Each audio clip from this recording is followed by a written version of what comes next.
Welcome to இஃபாஸ் kitchen. இன்றைக்கி நம்ம கிச்சனில் பாய் விட்டு சிக்கன் பிரியாணி செய்ய போகிறோம்.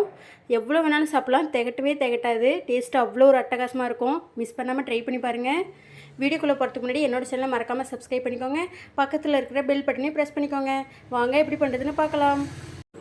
பிரியாணி செய்கிறதுக்கு 1.5 கிலோ துளசி பச்சரிசி எடுத்துருக்கேன். அரிசி நல்லா வாஷ் பண்ணிவிட்டு ஊற வச்சுக்கலாம். ஒரு 15 நிமிஷத்துக்கு ஊறட்டும். 1.5 கிலோ அரிசிக்கு 1.5 கிலோ சிக்கன் நல்லா வாஷ் பண்ணிவிட்டு உப்பு மஞ்சத்தூள் போட்டு ஊற வச்சுக்கலாம். 300 கிராம் கடலெண்ணெய் எடுத்துருக்கேன்.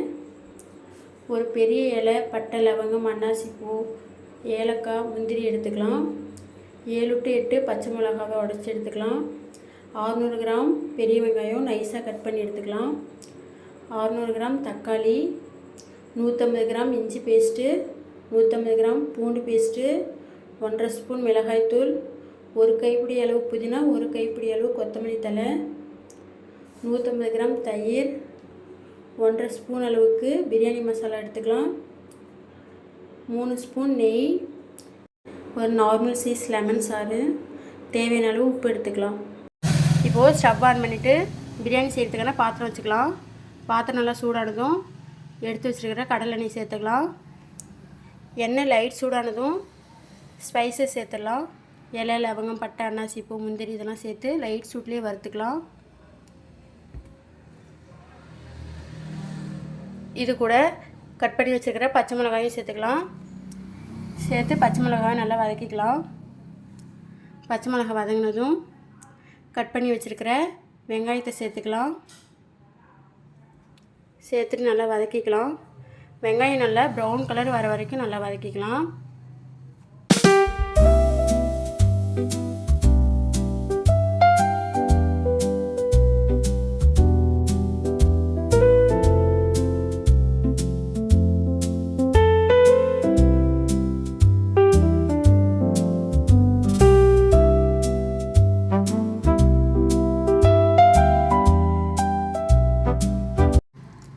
வெங்காயம் நல்லா வதங்கி வந்துடுச்சு.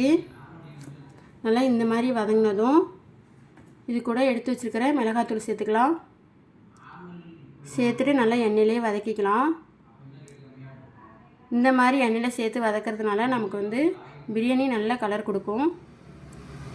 மிளகாத்தூள் எண்ணெயிலே வதங்கினதும் இது கூடவே கட் பண்ணி வச்சுருக்கிற புதினா கொத்தமல்லி சேர்த்துக்கலாம். சேர்த்துட்டு இது எண்ணெயிலே வதக்கிக்கலாம்.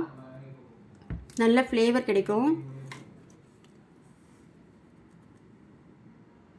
லைட்டாக ஒரு 2 நிமிஷத்துக்கு வதங்கினதும் எடுத்து வச்சுருக்கிற பூண்டு பேஸ்ட்டு சேர்த்துக்கலாம். எவ்வளோ பூண்டு பேஸ்ட்டு சேர்க்குறோமோ அந்தளவுக்கு இஞ்சி பேஸ்ட்டும் சேர்த்துக்கணும். நான் 150 கிராம் பூண்டு எடுத்துருக்கேன். அதுக்கு தகுந்த போல் 150 கிராம் இஞ்சி எடுத்துக்கிட்டேன். சேர்த்துட்டு ரெண்டையும் நல்லா பச்சை வாசனை போகிற அளவுக்கு நல்லா வதக்கிக்கலாம்.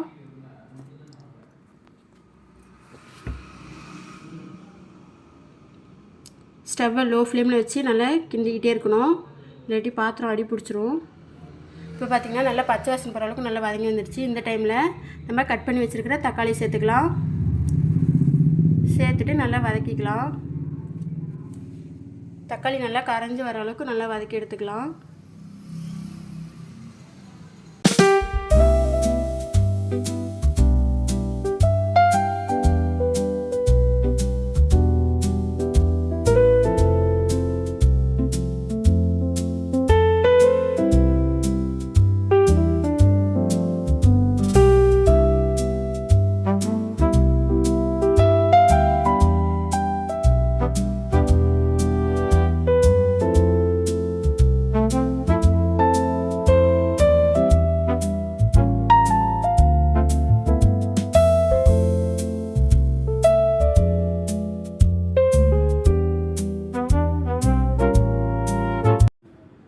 தக்காளியும் நல்லா வதங்கி வந்துடுச்சு. இந்த டைமில் நம்ம எடுத்து வச்சுருக்கிற பிரியாணி மசாலா சேர்த்துக்கலாம். பிரியாணி மசாலா நான் வீட்டிலே ரெடி பண்ணி தான் வச்சுருக்கேன். அதோட வீடியோ உங்களுக்கு நான் ஷேர் பண்ணுறேன், அதை ஃபாலோ பண்ணிக்கோங்க. சேர்த்துட்டு நல்லா கலந்து விட்டுடலாம். நான் ஆல்ரெடி 1க்கு 2 மடங்கு தண்ணி சூடு பண்ணி வச்சுருக்கேன். நல்லா கொதிக்கிற ஸ்டேஜில் இருக்குது. இதை இப்போது பிரியாணிக்கு சேர்த்துக்கலாம். தண்ணி எல்லாத்தையும் சேர்த்துட்டு இதே பாத்திரத்தில் தம்முக்கு தண்ணி சூடு பண்ணிக்கலாம். சேர்த்துட்டு ஃபுல்லாக கலந்து விட்டுடலாம். தண்ணியை சூடு பண்ணி இந்த மாதிரி சேர்த்துக்கிறதுனால நமக்கு சீக்கிரமாகவே கொதி வந்துடும். பிரியாணியும் சீக்கிரமாகவே தம் ஆகிடும்.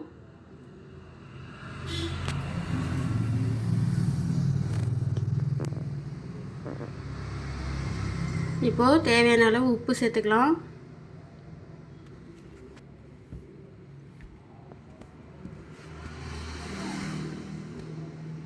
இது கூடவே ஒரு நார்மல் சைஸ் லெமன் புளிஞ்சு வச்சுருக்கேன், அதையும் சேர்த்துக்கலாம்.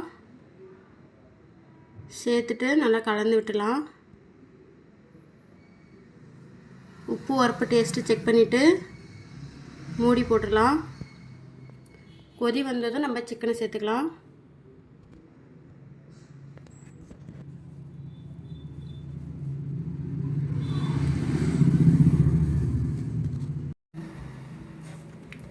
நல்லா கொதிச்சிட்ருக்கு. இந்த டைமில் வாஷ் பண்ணி வச்சுருக்கிற சிக்கனை சேர்த்துக்கலாம். இந்த டைமில் சிக்கன் சேர்த்துக்கிறதுனால பீஸ் எதுவுமே உடையாது, அப்படியே முழுசாகவே இருக்கும். நல்லா மசாலாவும் சிக்கனுக்குள்ளே மிக்ஸ் ஆகிருக்கும்.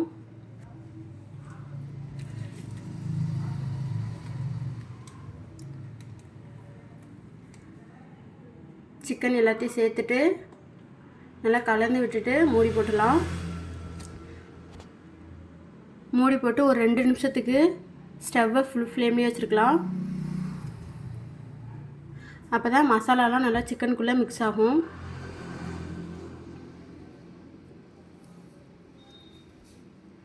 இப்போது ஆல்ரெடி ஊற வச்சுருக்கிற அரிசியும் தண்ணி வடிச்சிட்டு எடுத்துக்கலாம்.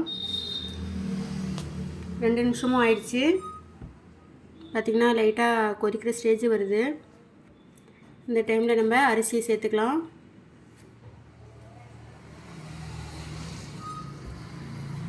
தண்ணியை ஃபுல்லாக வடிச்சிட்டு அரிசி சேர்த்துக்கலாம். எக்ஸ்ட்ரா ஒரு சொட்டு கூட இருக்கக்கூடாது. ஏன்னா நம்ம ஆல்ரெடி கரெக்டாக தண்ணி எடுத்துருக்கோம். அப்போ தான் நமக்கு வந்து பிரியாணி நல்லா பளபளன்னு கிடைக்கும். அரிசி எல்லாத்தையும் சேர்த்துட்டு நல்லா கலந்து விட்டு டேஸ்ட்டு செக் பண்ணிக்கலாம். செக் பண்ணிவிட்டு மூடி போட்டு வேக வச்சுக்கலாம். இப்போ பார்த்திங்கன்னா நல்லா வெந்து தண்ணியும் அரிசியும் சரி சமத்துக்கு வந்துருச்சு. இந்த டைமில் நம்ம தம் போட்டுக்கலாம். அதுக்கு முன்னாடி எடுத்து வச்சுருக்கிற நெய்யும் சேர்த்துடலாம். சேர்த்துட்டு நல்லா கலந்து விட்டுலாம்.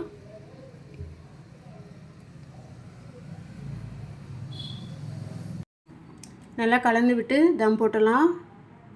தம் போடுறதுக்கு அடியில் தோசைக்கல் வச்சு அதுக்கு மேலே வேஸ்ட் ஆயில் எதனா ஊற்றிக்கலாம். அப்போ தான் நமக்கு வந்து பிரியாணி பாத்திரம் வந்து அடியில் பிடிக்காமல் இருக்கும். இப்போ இதுக்கு மேலே பிரியாணி பாத்திரத்தை தூக்கி வச்சுட்டு மேலே மூடி போட்டு அதுக்கு மேலே சூடு பண்ணி வச்சுருந்தா சுடுதண்ணியை தூக்கி வச்சுக்கலாம். சுடுதண்ணி ஆவி போகுது. அதுக்கு மேலே ஒரு மூடி போட்டு மேலே வெயிட்டான பாத்திரம் எதனா வச்சுக்கலாம். அப்போ தான் நமக்கு ஆவி போகாமல் நல்லா சாப்பாடு தம்மாகும். இந்த மாதிரி செட் பண்ணிக்கலாம். இந்த மாதிரி செட் பண்ணிவிட்டு ஃபஸ்ட்டு ஒரு 5 நிமிஷத்துக்கு ஸ்டவ்வை ஃபுல் ஃப்ளேமில் வச்சுக்கலாம். அடுத்து ஒரு 10 நிமிஷத்துக்கு ஸ்டவ்வை லோ ஃப்ளேமில் வச்சுட்டு ஸ்டவ்வை ஆஃப் பண்ணிடலாம். சாப்பாடு நல்லாவே தம்மாக இருக்கும். இடையிலலாம் இந்த மாதிரி கிண்ட தேவையில்லை. பிரியாணி தம் போட்டு 15 நிமிஷம் ஆயிடுச்சு. இப்போது ஸ்டவ் ஆஃப் பண்ணிவிட்டு பிரியாணி ஓப்பன் பண்ணி தம் உடச்சிடலாம். கரண்டி பின்புறமாக வச்சு நல்லா பொறுமையாக பரட்டி விடலாம். பாருங்கள், பிரியாணி நல்லா தம்மாக இருக்குது.